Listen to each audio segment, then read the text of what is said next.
গঙ্গার ধারে ৫,০০০ বছর ইতিহাসে মোড়া এক শহর, যেখানকার প্রতিটি ঘাট, প্রতিটি গলিতে লুকিয়ে আছে এক একটা গল্প। বরুণা ও অশ্বী, এই দুই নদীর মাঝের ভূখণ্ডই হল বারাণসী। হর হর মহাদেব। নমস্কার বন্ধুরা, ব্লগ উইথ আদ্রিতের বারাণসী সিরিজের আরও একটি নতুন পর্বে আপনাদের সকলকে স্বাগতম জানাই। আগের পর্বে আপনারা দেখেছেন আমরা এক্সপ্ল্যানেড থেকে ভলভো বাসে করে কিভাবে বেনারস এসছি। যদি না দেখে থাকেন, ডেসক্রিপশনে আগের ভিডিওর লিঙ্কটা দেওয়া আছে, গিয়ে একবার দেখে নিতে পারেন। আর এই পর্বে আপনারা দেখবেন বেনারসের কিছু দর্শনীয় স্থান, যেটা খুব অল্প সময়ের মধ্যেই আপনারা ঘুরে নিতে পারেন।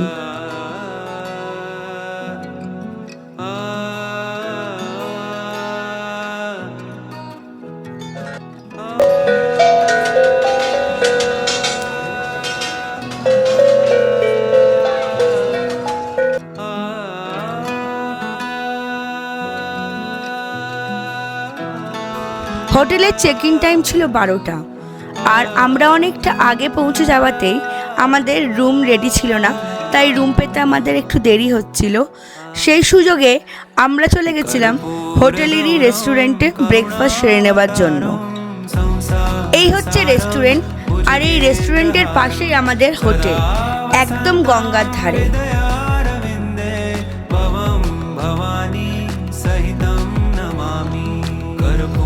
এই রেস্টুরেন্টের ভেতর থেকেও খুব সুন্দর গঙ্গার ভিউ দেখা যায়। আপনারাই নিজেরা দেখে বলুন কেমন লাগছে।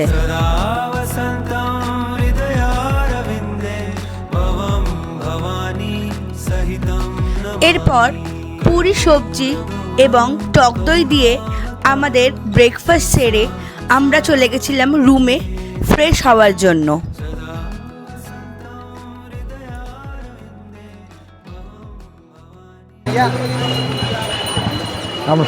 হ্যালো গাইস, আমরা এখন বেনারসে এসে গেছি। এখন যাচ্ছি সাইট সিন করতে। আপনাদের দেখালাম দশাশ্বমেধ ঘাটের কাছেই আমাদের হোটেল। এখন একটা অটো ভাড়া করেছি, সেটা করেই যাব বিভিন্ন রকমের সাইট সিন করতে। কী কী সাইট সিন করি সেটা পুরোটাই দেখাবো এই ভিডিওতে, আপনারা দেখতে থাকুন। প্রচণ্ড ভিড় হয়েছে, কারণ এখন নবরাত্রি চলছে।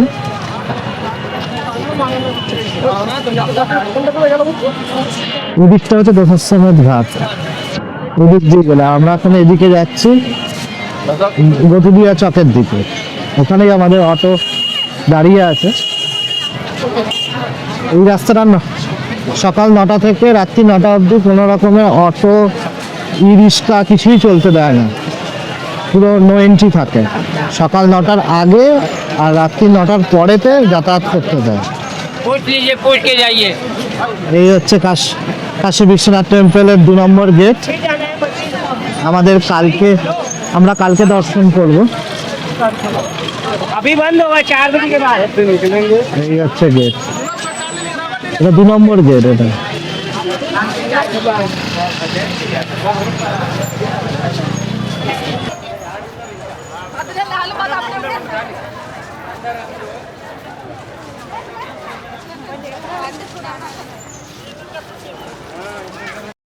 দশাশ্বমেধ ঘাট থেকে গদুলিয়া চক অব্দি আপনাদের এতটা হাঁটতে হবে। যদি দশাশ্বমেধ ঘাট বা আশি ঘাট এরকম ঘাটের কাছে আপনারা হোটেল নেন, তাহলে আপনাদের কিন্তু এতটা হেঁটে গদুলিয়া চকে আসতে হবে, এবং ওখান থেকে রিক্সা নিয়ে বা অটো নিয়ে আপনাদেরকে বাস স্ট্যান্ড বা রেল স্টেশন এখানে যেতে হবে। এতটা কিন্তু হাঁটার ব্যাপার আছে, কারণ এই রাস্তাটা সকাল 9টা থেকে রাত্রি 9টা অবধি কোনো রকম ই রিক্সা বা অটো ঢুকতে দেয় না।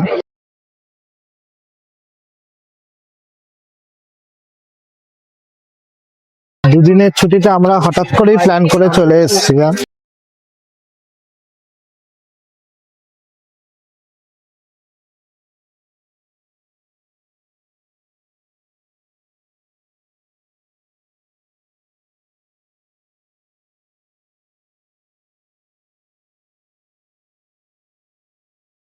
এখানে একটা নতুন কি কনস্ট্রাকশন হচ্ছে, ব্রিজ হচ্ছে মনে হয়।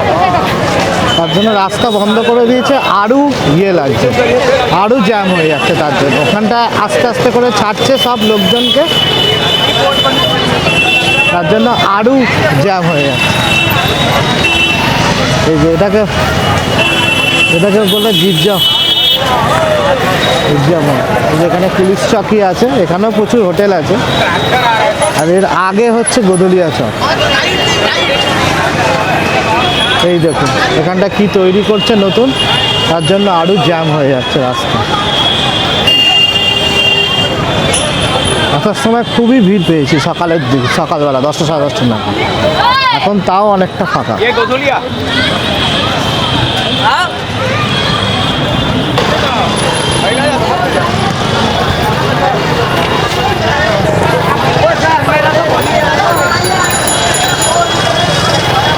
এই দেখুন এটা কাশি চাট ভান্ডার বন্ধ আছে, কাজ চলছে বলে আমার মনে হয় নাকি বিকেলবেলা খুলবে হয়তো। অটো নিয়ে প্রথমে আমরা চলে গেছিলাম সারনাথ, যেটি বৌদ্ধদের অন্যতম একটি তীর্থক্ষেত্র। এখানে গৌতম বুদ্ধ প্রথমবার তার 5 শিষ্যকে উপদেশ দিয়েছিলেন, যেটাকে ধর্মচক্র প্রবর্তন নামেও পরিচিত।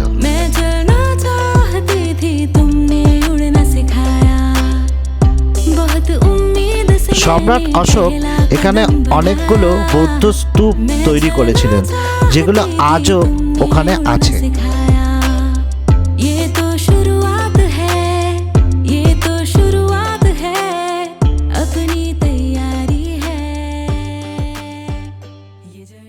दिए थे।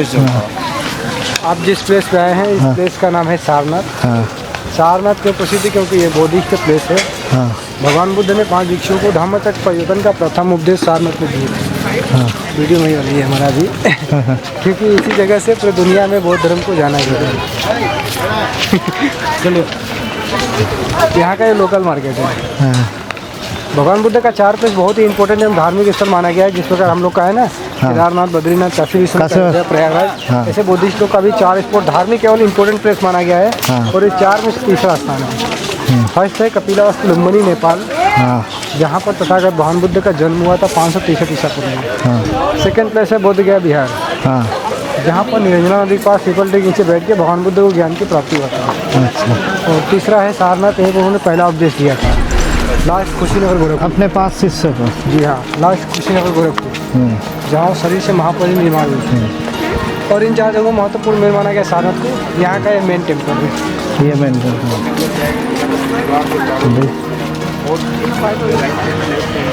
ये मेन टेम्पल है। इस टेम्पल का नाम है मूल गंध कुटी विहार। अच्छा, इसको बनाने वाले श्रीलंका के थे, जिनका नाम था देवमित्र अनागारिका धर्मपाला। उन्होंने 1931 में इस टेम्पल का निर्माण कराया था। वो भी डोनेशन किया हुआ पैसा में उस समय में 70 से 75 हज़ार रुपये में ये टेम्पल बन के तैयार हुआ था। अच्छा, लेकिन आप अंदर एंट्री करेंगे तो गेट पे लेफ्ट साइड है मार्बल पे लिखा हुआ है। जो लोग जितना डोनेशन किए थे उनका नाम और पैसा लिखा हुआ आप स्वयं देख सकते हैं। अंदर में दीवारों के दोनों साइड में तथागत भगवान बुद्ध का जीवन काल का पेंटिंग बनाई गई, जो कि जन्म से लेकर महापरिनिर्वाण तक का किस प्रकार परिवर्तन होता गया वो पेंटिंग के थ्रू समझाया गया है। सामने गोल्डन कलर प्रतिमा है, जो गोल्ड नहीं गोल्ड पॉलिश है।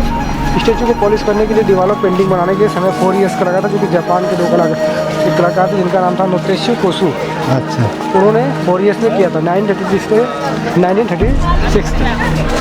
स्टेचू के पीछे रेड कलर पटा गिरा हुआ, उसके पीछे 2 अंडरग्राउंड है, जिसमें सिल्वर कलर के बॉक्स में भगवान बुद्ध की अस्थियां रखी है।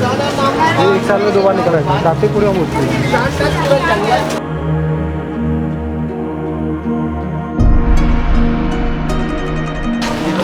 हाँ, ये कौन सा यहाँ का थोड़ा जोर से बोले। यहाँ का जो कि प्राचीन नाम था ऋषि पतंजलि गिदाव, यानी हिंदुओं का जंगल रहता था।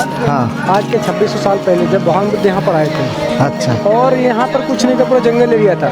अच्छा, और इस जंगल में इसी जगह पर उन्होंने 5 स्टूडेंट को फर्स्ट टीचिंग किया था। जो 5 डिसेबल को फर्स्ट सर्मन दिए थे, दिए था। वे स्तूपा नहीं बना था। टीचिंग करके जाने के 200-250 साल बाद जब सम्राट अशोक ने बना। हाँ, सम्राट उड़ीसा के धवलगिरी में कलिंगा युद्ध हुआ था। कलिंगा युद्ध के बाद सम्राट अशोक जी ने बौद्ध धर्म को अपनाया, तो उन्होंने बौद्ध धर्म को यादगार मेमोरी बनाने के लिए जैसे पूरे अखंड भारत में 84,000 स्तूप बनवाए थे ना, उसी में से एक यहाँ बनाया गया, जिसमें कोई खिड़की दरवाजा गेट नहीं है। अच्छा, सॉलिड है। हाँ, स्तूप का नाम क्या है? धामेक स्तूप। धामिक स्तूप, हाँ क्योंकि धम्मचक्र का परिवर्तन का उपदेश दिए थे, इसलिए हाँ। इसका नाम धामेक स्तूप। तिब्बत के लोग इसको गुम्बा बोलते हैं। अच्छा सनातन धर्म के लोग शिवलिंग का आकार मानते हैं। इसका हाइट 103 फीट है, 90 फीट का क्षेत्रफल है। हाँ इसमें हीनयान के लोग इसके परिक्रमा करते हैं, राउंड करते हैं, कैंडल वगैरह के यहाँ पूजा करते हैं। अच्छा महायान के लोग बैठ के ध्यान लगाते हैं, मूर्ति पूजा करते हैं।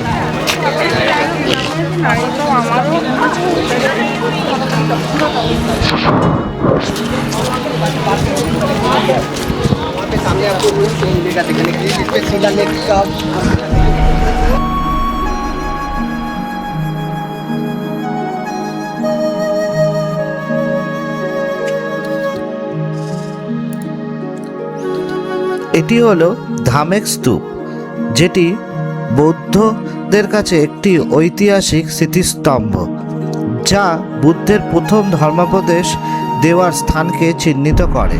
সম্রাট অশোক খ্রিস্টপূর্ব ৩য় শতকে এটি নির্মাণ শুরু করেন এবং পরবর্তীকালে গুপ্ত যুগে এটি পূর্ণতা পায়।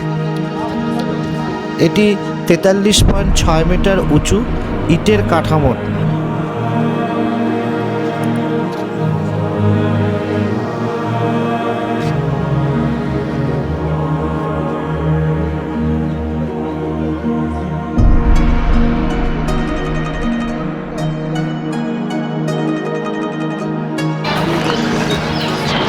আমরা এখন সারনাথে আছি। ওই আধ ঘন্টাই লাগলো সারনাথ, 10 কিলোমিটার রাস্তা বেনারস থেকে, বারাণসী থেকে। ওই গোদলিয়া চক থেকে আপনি ধরতে পারেন 10 কিলোমিটার লাগবে অটোতে, মানে 10 কিলোমিটার রাস্তা মোটামুটি আধ ঘন্টা লাগে। আমরা 12:15 বেরিয়েছিলাম, যখন এই সারনাথে পৌঁছালাম তখন 12:45 মতো বাজে। এখানে টেম্পল আছে, এটা হচ্ছে মূল টেম্পল। আর ওইটা তো আগে আপনার, এটা হচ্ছে মূল টেম্পল সারনাথে। এটা সকাল 9টা থেকে বিকেল 5:30 অবধি খোলা থাকে।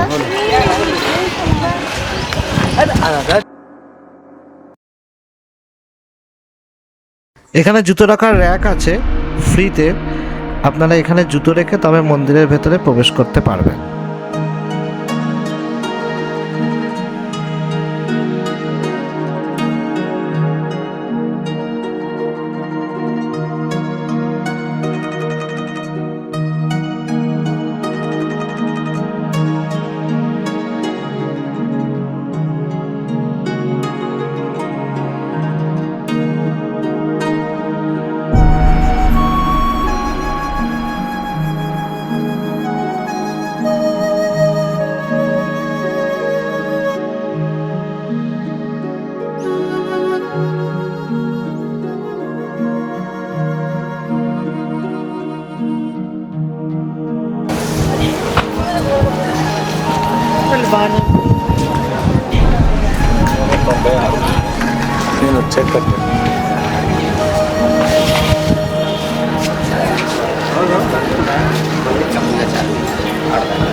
पांच पांडवों को ये उपदेश दिए थे। ওই উপদেশ দিয়েছে সেটা, ওই বুদ্ধদেব এখানে যে 5 তার শিষ্যদেরকে উপদেশ দিয়েছিলেন সেটাই এখানে মূর্তি করে, সেটা এখানে মূর্তি করে বানানো হয়েছে।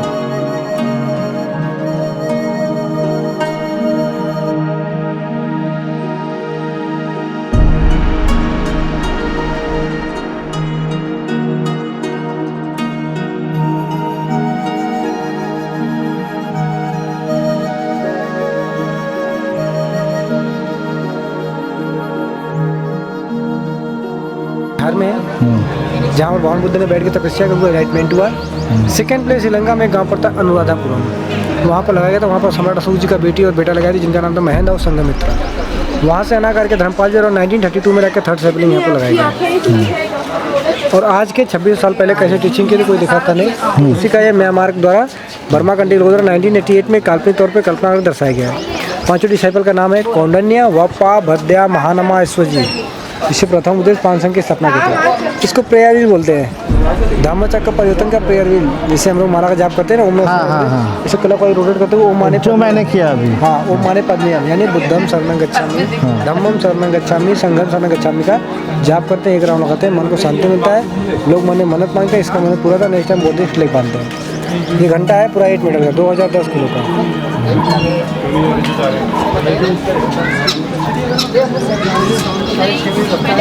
इसका साउंड सुबह से 2 से 3 किलोमीटर, शाम को 1 से 1.5 किलोमीटर आता है। जितने मॉन्क लोग प्रेयर करते हैं, मंदिर में मंदिर में, ठीक है। सुबह टाइम रखता है।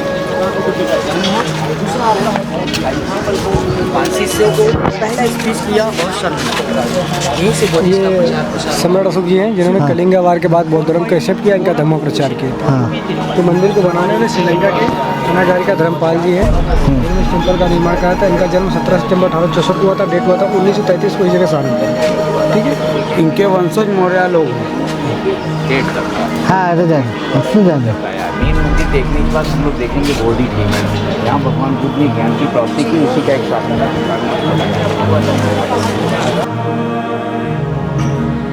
সান্নাতে আপনারা চাইলে আমি যেমন গাইড নিয়েছি এরকম একটা গাইড নিয়ে নিতে পারেন, যারা সমস্ত হিস্ট্রি বলে আপনাদের খুব সুন্দর করে ঘুরিয়ে দেবে। আর এখানে গাইড চার্জও বেশি নয়, 100 টাকা করে এনারা নেন। যদি বেশি চায়ও আপনারা একটু দর করে নেবেন, 100 টাকা এরা করে দেন।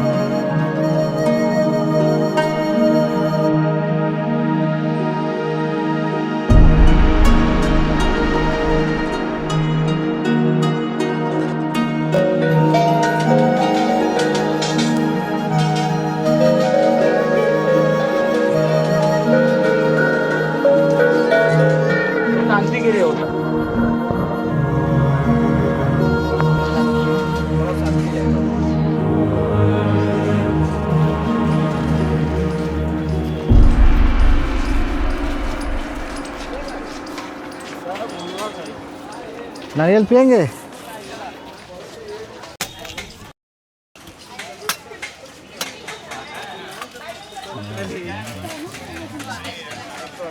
बड़ा वाला काटी। সারনাথ থেকে বেরিয়ে আমরা চলে গেছিলাম নবঘাটের উদ্দেশ্যে। সারনাথ থেকে এই নবঘাট পর্যন্ত যেতে আমাদের সময় লাগলো ওই 20 মিনিট মতো। বেনারসে নবনির্মিত ও অত্যাধুনিক ঘাট হলো এই নবঘাট, যা খিরখিরিয়া ঘাট নামেও পরিচিত। গঙ্গার নদীর তীরে অবস্থিত এটি আজকের দিনে একটি প্রধান দর্শনীয় স্থান।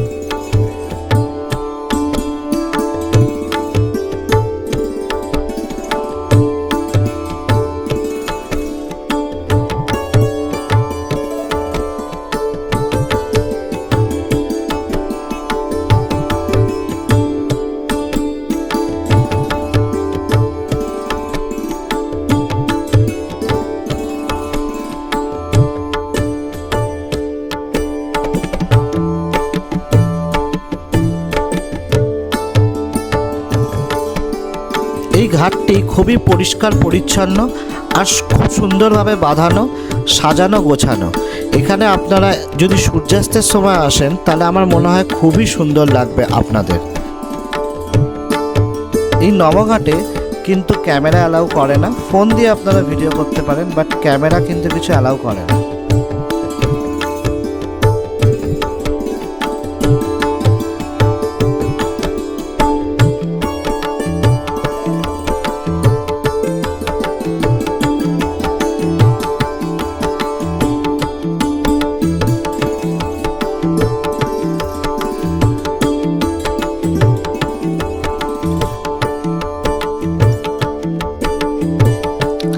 নবঘাট থেকে বেরিয়ে আমরা চলে গেছিলাম গঙ্গার পূর্ব তীরে অবস্থিত রামনগর ফোর্টের উদ্দেশ্যে, যেটা 1750 সালে কাশী নরেশ রাজা বলবন্ত সিং নির্মিত করিয়েছিলেন।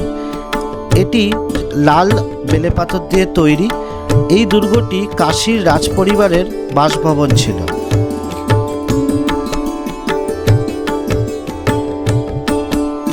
আজকের দিনে এটা প্রায় ভগ্নপ্রায় দশা, আর এর ভেতরে ঢুকতে 100 টাকা করে টিকিট লাগে। আমার হাতে সময় খুবই কম ছিল, তাই জন্য আমি আর ভেতরে যাইনি। আপনারা চাইলে 100 টাকা দিয়ে টিকিট নিয়ে একবার ভেতরে গিয়ে দেখে আসতে পারেন।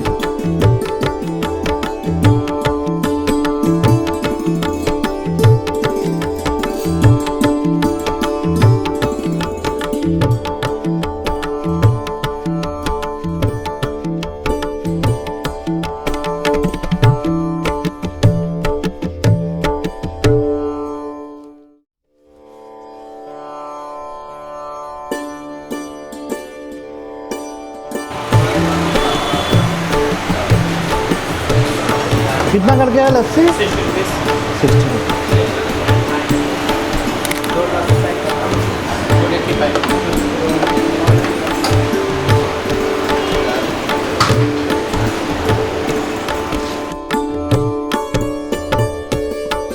সেদিনকে আমার সেরকম কিছু লাঞ্চ হয়নি, তাই এই রামনগর ফোর্টের উল্টো দিকেই একটা খুব ভালো দোকান থেকে লস্যি খেয়ে নিয়েছিলাম লাঞ্চ হিসেবে।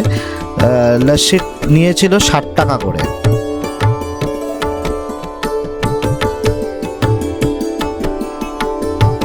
হেমন্ত মানে আমার যে অটো ড্রাইভার ছিল, সে বলল যে এই রামনগরের লস্যি নাকি খুবই বিখ্যাত আর খুবই ভালো খেতে। হ্যাঁ, লস্যিটা সত্যিই খুব ভালো ছিল এবং খুব টেস্টি ছিল। আপনারা এই রামনগর ফোর্টে এলে অবশ্যই লস্যিটা একবার ট্রাই করতে পারেন, খুবই ভালো লাগবে আপনাদের।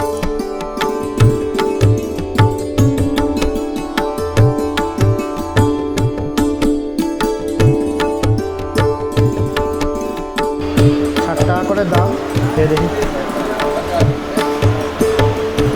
ভালো যাবে।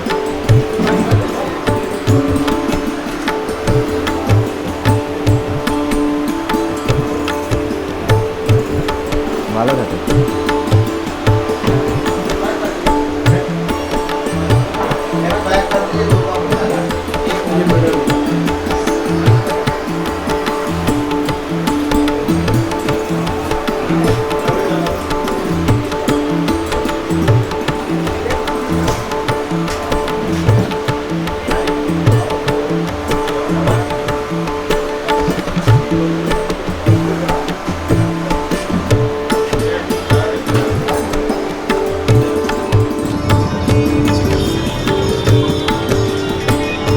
হিন্দু ইউনিভার্সিটি ওটা বিএসইউ তো নিয়ে এলে।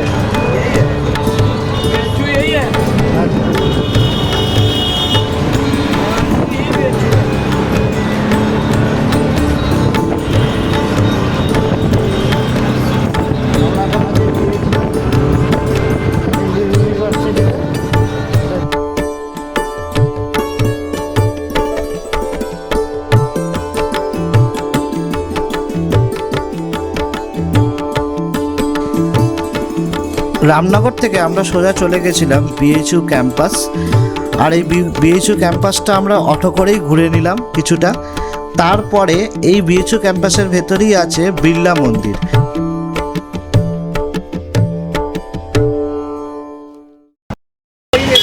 চলে এসেছি বেনারস হিন্দু ইউনিভার্সিটির ভেতরে এই বিড়লা মন্দিরে। দেখা যাক কেমন মন্দিরটা। পুরো ক্যাম্পাসটা ঘুরিয়ে দিল। ক্যাম্পাসের ভেতরেই এই হিন্দু ইয়েটা। রামনগর ফোর্টে ওখানে শুধু গেছিলো দই খেতে, লস্যিটাই খেলাম আমরা। বাইরে থেকে একটু দেখেছি, চলে এসেছি, ভেতরে ঢুকিনি, সময়ও নেই হাতে বেশি।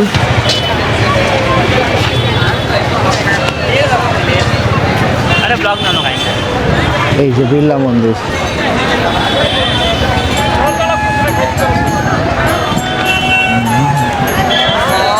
সব দোকান আছে।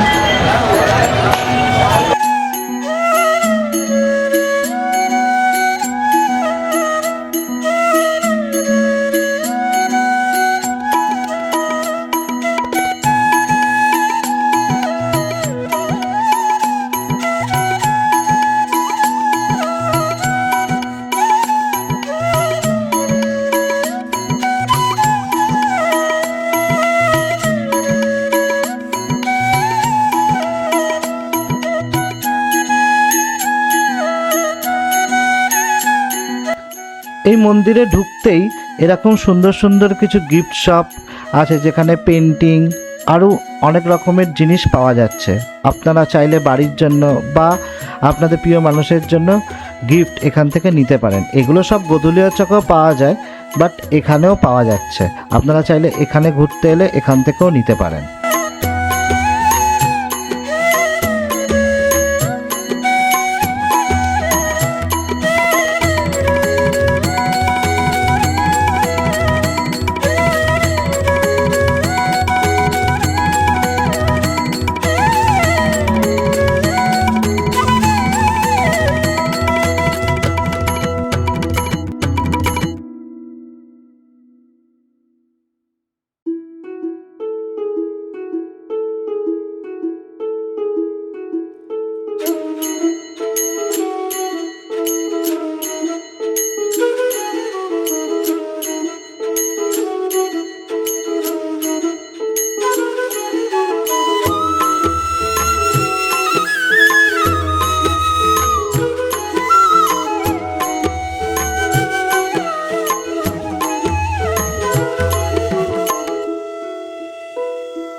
এই বিড়লা মন্দিরটি 1931 সালে পণ্ডিত মদনমোহন মালবিয়ার উদ্যোগে নির্মিত হয়। শিল্পপতি বিড়লা পরিবারের যুগল কিশোর বিড়লা এই মন্দিরটি তৈরির অর্থ প্রদান করেন। এটি ভগবান শিবকে উৎসর্গ করা একটি মন্দির। এই বারাণসীতে অন্যতম দর্শনীয় স্থান এটি।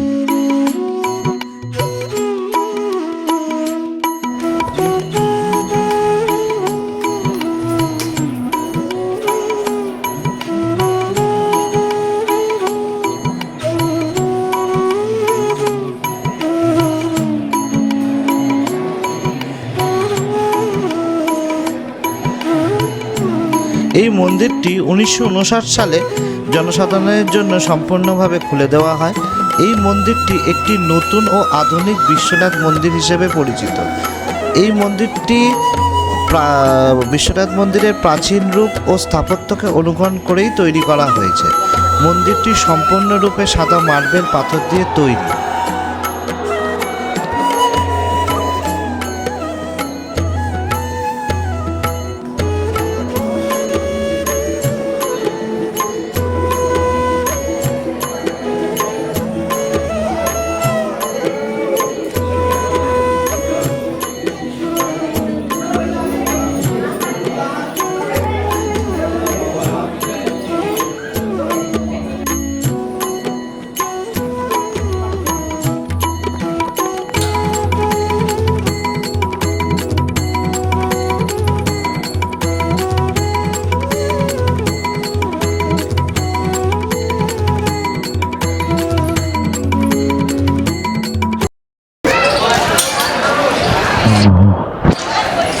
দেখুন এখানে কি সুন্দর পোর্ট্রেট বানাচ্ছে।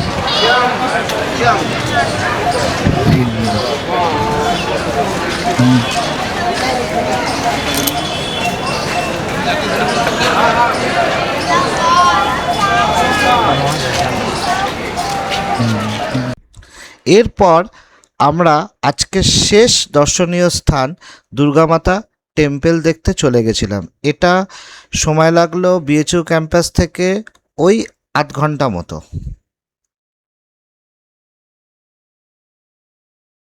ভেতরে দুর্গা মাতার মন্দিরে গেছিলাম, দেখে দর্শন করে এলাম। ভেতরে ভিডিও ছবি কিছু অ্যালাউড নয়, কিন্তু খুব সুন্দর, মায়ের মুখ খুবই সুন্দর এবং খুব ভালো লাগবে আপনারা যদি আসেন, একবার দেখতে পারেন এই মূর্তি, এই মন্দিরটা খুবই সুন্দর। टेम्पल था और ये नवरात्रि का समय चल रहा है, इसकी वजह से 8-9 दिन तक रास्ता बंद रहेगा और उसके बाद जब 9 दिन के बाद रास्ता खुल जाएगा तब मंदिर तक गाड़ी जाता है। 8-9 दिन साल में दिक्कत होता है। 8-9 दिन तले यहाँ पर रहता है तो गाड़ी यहाँ से पैदल जाना पड़ता है, जो हमने किया 20 मीटर हमने गया।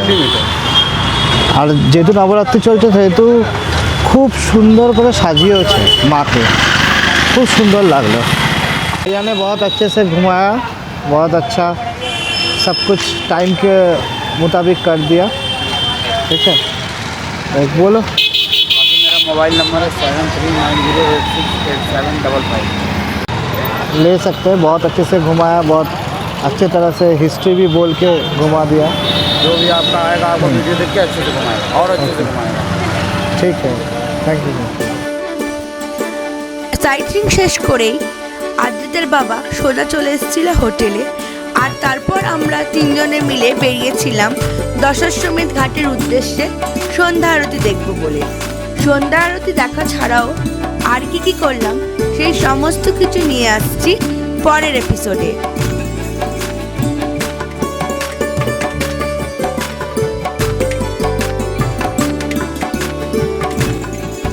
আর এই এপিসোডে যদি ভালো লেগে থাকে তাহলে লাইক করবেন আর শেয়ার করবেন বন্ধুদের সাথে, কমেন্ট করে আপনাদের মূল্যবান মতামত জানাতে ভুলবেন না। আর সাবস্ক্রাইব করে চ্যানেলটির পাশে থাকবেন। আপনারা যদি সাবস্ক্রাইব করেন তাহলে আমরা অনেক অনুপ্রেরণা পাই এরকম নতুন নতুন আরও ভিডিও আপনাদের সামনে নিয়ে আসার জন্য। তাহলে আজকের এপিসোডটা এখানেই শেষ করছি। দেখা হচ্ছে আবার একটি নতুন ভিডিওতে। ততক্ষণের জন্যে টাটা।